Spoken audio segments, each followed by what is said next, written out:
भारत माता की, भारत माता की, भारत माता की।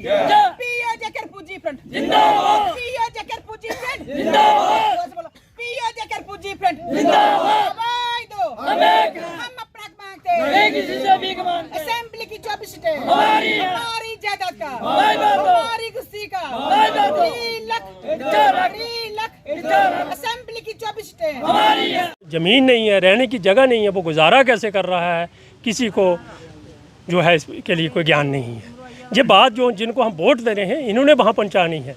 हम चाहते हैं जो गरीब लोग जो हैं इनको एसटी स्टेटस में शामिल किया जाए। अगर उनने ये सारे पुंछ को एसटी स्टेटस में डाल दिया तो जो हम भी उसी एरिया के रहने वाले हैं, हमें उसमें क्यों नहीं शामिल किया। अगर जो सेपरेट नहीं हमें दे सकते उसी कैटेगरी में हमें भी डालें। हमारे बच्चों को कोई पढ़ने की सुविधा बने, पढ़ने की सुविधा बनेगी तो आगे ये भी कुछ आगे गरीबी की रेखा से बाहर निकल पड़ेंगे। अदरवाइज़ ये सारे गरीबी की रेखा के अंदर चल रहे हैं और दर दर खजर रहे हैं, कोई इनके पास सुविधा नहीं है। ये परेशान है तो परेशानी में कोई ना कोई जो कार्रवाई आगे इनको भी पीछे हटाने की करेंगे। धन्यवाद। पहला बैंक प्रेसिडेंट पीओ जकर जी, हम गवर्नमेंट से कहना चाहते हैं कि जो हमारे 24.5 बैलेंस है वो दीजिए।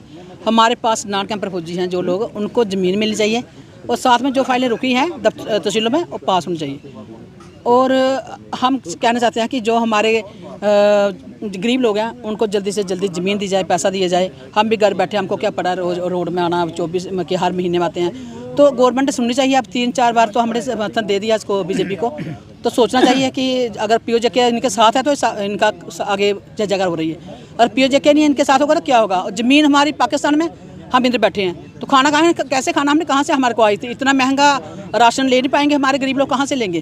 तो क्या दिया हम लोगों को, ज़मीन उधर है, सीटें 24 उधर रखी हैं तो एक सीट दे दी, एक सीट से क्या करेंगे हम लोग। तो हम कहना चाहते हैं कि जल्दी से जल्दी हमारी डिमांडें पूरी करें। जय हिंद जय भारत। पीओ जके नॉन कैंपर फौजी, मैं सरकार से ये अपील करना चाहते हैं कि हमारे 2 पीढ़ियां हमारी ख़त्म हो गई हैं, क्योंकि 1971 में ये लोग माइग्रेंट हुए थे। ये वो लोग हैं जो कैंपों में नहीं गए थे। ये वो लोग हैं जिनके पास एक मरला ज़मीन नहीं है। 52 साल से ये प्रोटेस्ट कर रहे हैं कि हमें लैंड दी जाए। जो कंपनसेशन गवर्नमेंट ऑफ इंडिया ने हमारे लिए रिकमेंड किया 30-30 लाख रुपया, उसमें से हमें 5.5 लाख इन्होंने दिया है। वो भी कुछ फैमिली अभी रहती हैं। हमारी कुछ फाइलें जो है तहसीलों में पड़ी हुई हैं। डॉक्यूमेंटेशन में हमने रिलीफ मांगी है, वो भी अभी नहीं दी गई है। गवर्नमेंट से हम अपील कर रहे हैं कि बार बार हमें मजबूर मत कीजिए कि हम प्रोटेस्ट करें। जो हमारी डिमांडें जेपीसी की रिकमेंडेशन आपने की थी, उसके आधार पर हमें जो 30-30 लाख रुपया वो तो दिया जाए। जिन लोगों के पास ज़मीन नहीं है, लैंडलेस लोग हैं, जॉबलेस लोग हैं, इनके पास जॉब नहीं है, पढ़े लिखे नहीं हैं लोग ये, क्योंकि जिनके पास ज़मीनें नहीं थी, दिहाड़ी लगाई, मजदूरी की, वो अपने बच्चों को पढ़ा नहीं सके।